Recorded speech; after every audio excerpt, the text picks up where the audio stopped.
नमस्कार मोडवी सर. नमस्कार नमस्कार. कशा आहात आपण? एकदम फ्रेश आनंदित.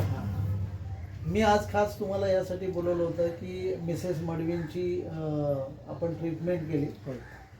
गेल्या ऑलमोस्ट 1 महिनाभर त्यांची ट्रीटमेंट झाली. तर आपण त्यांच्या संदर्भामध्ये इथे चर्चा करणार आहोत की कशा पद्धतीने त्या ट्रीटमेंटचा त्यांना लाभ झाला. तर सर्वप्रथम मला त्यांचं किती वय आहे? आता 75 आहे. 75 वय आहे त्यांचं. आणि काय त्रास होता त्यांना? त्यांची मागे 12 वर्षापूर्वी 4 ऑपरेशन झाले होते. हां 4 ऑपरेशन नंतर त्यांना त्रास, त्यांनी प्रॅक्टिस तर केलीच नाही, हां जाण्याचा व्यायाम केला नाही. हां त्याच्यामुळं आणखी घरात बसूनच राहिला. मग त्याचं पचन वगैरे हे कमीच व्हायला लागलं. नंतर आता आजारी पडल्या. आजारी पडल्यानंतर अन्न खाणं सोडून दिलं. लिक्विडच होत्या. पण योगायोगानं आपली भेट झाली, सुदैवानं आपली भेट झाली. आपण म्हटले मी ट्रीटमेंट करू. अगदी चांगलं झालं. आणि नर्स महिनाभर येत होत्या, आपण 1 महिन्याभर येत होते. चांगल्या प्रकारे ट्रीटमेंट झाली. आणि आता ते खाणं चालू केलेलं आहे. स्वतः बाथरूम, स्वतःच अंघोळ सगळं करत असते. त्याबद्दल प्रश्न नाही येत. मला वाटतं मी जेव्हा पहिल्यांदा बघायला आलो तर त्या टोटली बेड रिडन होत्या. पूर्णपणे बेड रिडन होत्या आणि अन्न सोडून दिलं होतं त्यांनी. शरीरामध्ये ऊर्जा एकदम कमी होती. आणि एकंदरीत तो माहोल असा होता की घरामध्ये पाहुणे वगैरे यायला लागले होते. होय. ते पाहुणे यासाठी यायला लागले होते कदाचित ते की आता त्या जाणार असं आहे आहे. आणि त्याच्यामुळे शेवटचं भेट अशा पद्धतीने घरामध्ये पाहुण्यांचा तो गराडा होता. आणि प्रत्येकजण नॉर्मली असं बोलतात ना की थोडी शक्यता कमीच आहे, तर एकदाच जाऊन बघून आणि भेटून घेऊया अशा पद्धतीने त्यांच्या घरामध्ये जो सगळा पाहुण्यांचा गराडा होता. काही फोटोग्राफ्स माझ्याकडे आहेत. तर ते तशा पद्धतीने त्यांची अवस्था होती. नातेवाईक बरेचसे येऊन गेले भेट घेऊन, काय अखेरची भेट समजू. तर तशा पद्धतीने ते होतं. आणि त्या सगळ्या प्रकारातूनच मग आपण या बाह्य उपचार पद्धती सुरू केल्या. आणि त्याचबरोबर मसाज थेरपी पण सुरू केली. आणि मला वाटतं आता त्या चालायला सुद्धा सुरुवात केली. माझी जी असिस्टंट होती तर ती असिस्टंटच तिला बाहेर चालवायला आणत होती. स्वतः बाथरूममध्ये जाणं, स्वतःचा विधी स्वतः करणं वगैरे या सगळ्या गोष्टी. आणि जे अगदी काय म्हणतात ना, एक दिवा विझत होता आणि तो पुन्हा प्रज्वलित झाला. आणि त्या पद्धतीने त्यांचं जीवन पुन्हा व्यवस्थितपणे झालेलं आहे. आणि ते चालायला पण लागलेले आहेत आता. आणि जेवण पण जेवायला जेवत नव्हतं, जेवण जेवायला. आणि त्या काळामध्ये अनेक इतर नातेवाईक पण तुम्हाला थोडं प्रेशर करत होते की बाबा यांना हॉस्पिटलमध्ये ॲडमिट करा. आणि हॉस्पिटलमध्ये गेल्यानंतर मग गडबड होईल वगैरे अशाच पद्धतीने. कारण ह्या ज्या बाह्य उपचार पद्धती आहे ह्या लोकांना माहिती नाही.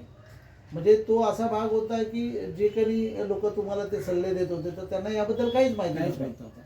पण ईश्वराची कृपा अशी राहिली. आम्ही नेहमी म्हणतो की आम्ही चिकित्सा करतो आणि तो ईश्वर त्यांना ठीक करतो. शुद्ध सात्विक आणि प्रामाणिक आमचा प्रयत्न असतो पेशंटला बरं करण्यासाठी. आपण त्यावेळेला त्यांच्या म्हणजे ट्रीटमेंट करत असतानाच त्यांना आपण त्यांचं रेग्युलर पोट कसं साफ होईल याच्यावर आपण त्यांना काही गोष्टी दिल्या होत्या. त्याच्यानंतर त्यांना न्यूट्रिशन दिलं. ज्या वेळेला जेवण जात नव्हतं त्यावेळेला न्यूट्रिशन पण त्यांना सुरू केलं होतं. कारण शरीराला व्यवस्थितपणे करण्यासाठी न्यूट्रिशन तेवढंच गरजेचं आहे.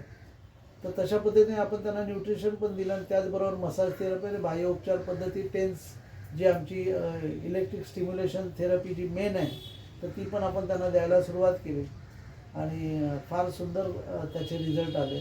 तर या ट्रीटमेंटबद्दल तुम्ही काय बोलाल? आपले जे प्रेक्षक आहेत त्या प्रेक्षकांना तुम्ही काय सांगाल? ह्या ट्रीटमेंटवर प्रत्येकाने ही जास्त डॉक्टरांकडे जाण्यापेक्षा पहिलं आपल्या ह्या डॉक्टरांकडे जावं, बघावं काय आहे ते सत्य, काय आहे ते बघावं सत्यता. कारण मी ते अनुभवलं आहे. आता मिसेस ओके झालेली आहे. त्याच्यामुळं प्रत्येकाने न विचार करताना, डॉक्टरकडे न पैसे देता, डॉक्टर हे करताना आपल्या ह्या डॉक्टरांकडे यावं, आपली ट्रीटमेंट चालू करावी, काय असेल ते, आणि आपण बरं व्हावं ही सगळ्यांना विनंती आहे. तर मंडळी असं आहे बघा की दवागोळी मुक्त निरोगी भारत अभियान गेल्या अनेक वर्षापासून आपण छेडलेलं आहे. आणि मी नेहमी प्रत्येक माझ्या पेशंटला पण हेच सांगत असतो की शरीराला निरोगी ठेवण्यासाठी औषध गोळ्यांची गरज नाही आहे. शरीराला निरोगी ठेवण्यासाठी आपल्याला भगवंताने आपल्या शरीरामध्ये काही पॉईंट्स बसून पाठवलेले आहे आपल्याला. जसं मी हे सांगत असताना नेहमी की जंगलातले जे जनावरं आहेत त्यांचे कोणते हॉस्पिटल्स आहेत, आहे की नाही? आणि ते आजारी पडतात आणि बरेही होतात.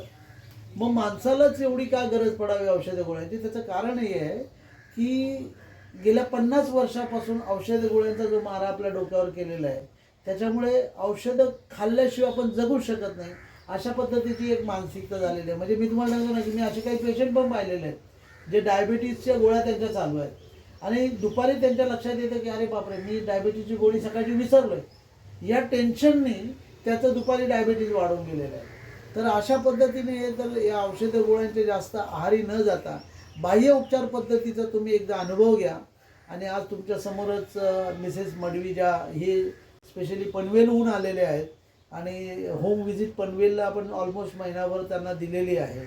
आणि त्यामध्ये तुम्हाला सांगतो मी की ज्या पद्धतीने ते यश त्या भगवंताच्या कृपेने मिळालेलं आहे, एक आत्मिक समाधान आहे की ज्या व्यक्तीला शेवटचा निरोप देण्यासाठी त्यांच्या घरामध्ये गर्दी व्हायची आता त्या स्वतः चालायला जातात बाहेर.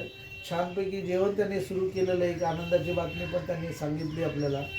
तर पुन्हा एक वार हॉस्पिटलच्या ट्रॅपमध्ये न जाता त्या सापळ्यात न अडकता पहिल्यांदा बाह्य उपचार पद्धतीने आपण आपले ट्रीटमेंट करणं केव्हाही चांगलं आहे.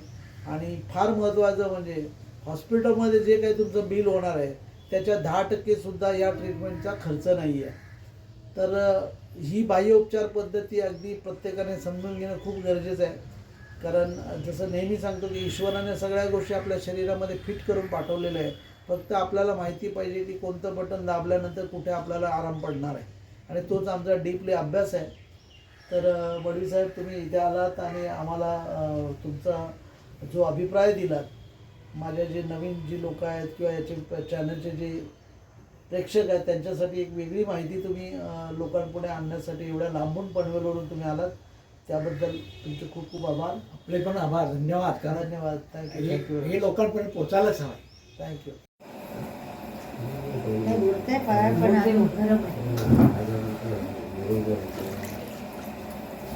गरम लागतंय चांगला पाणी तुला लाग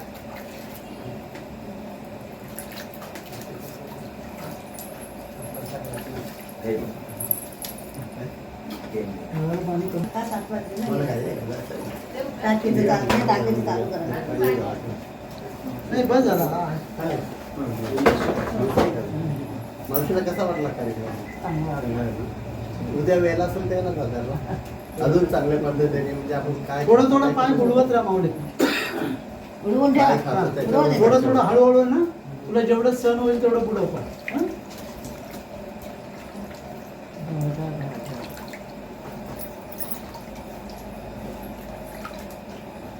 आता एक केअरटेकर ठेवला म्हणजे तिच्याकडून रेग्युलर करून घेता येईल. हा, थोडं थोडं थोडं थोडं करून तुला जेवढं सण होईल ना तेवढं मध्ये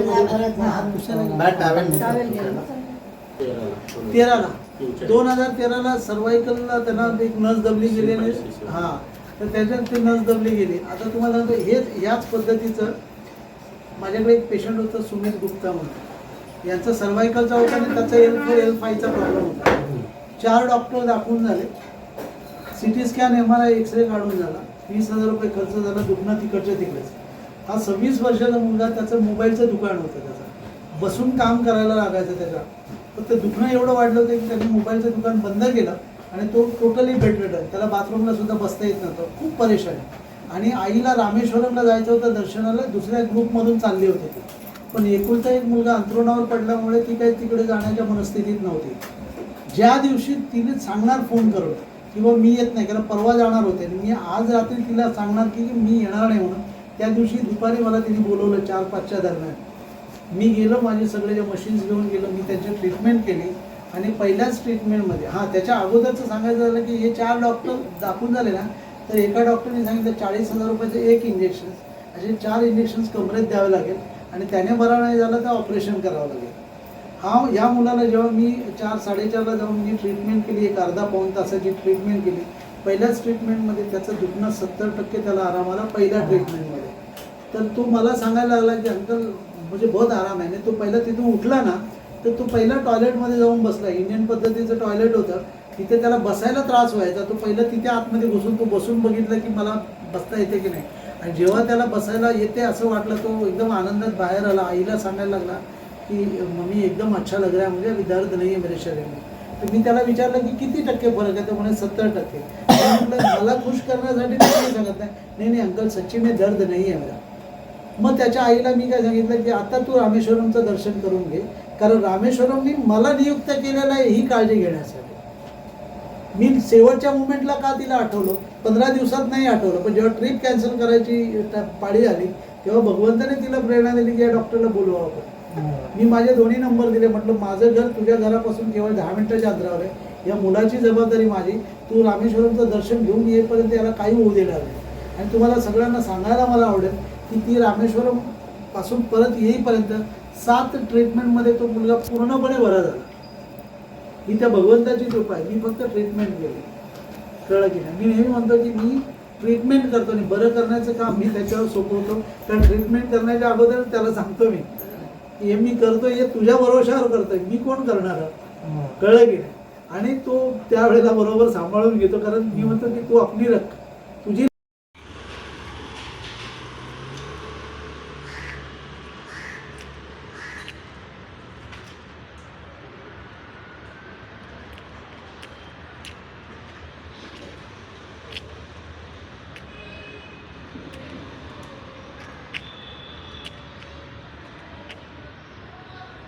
या नाही पडणार तुम्ही या.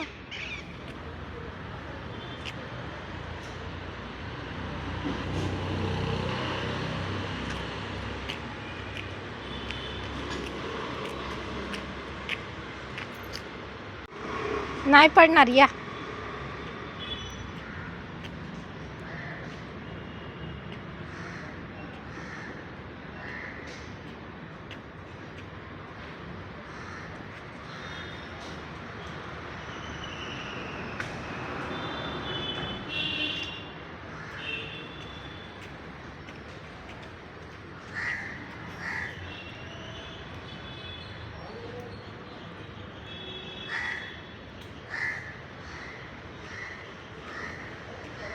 आईनं मला शिवलं.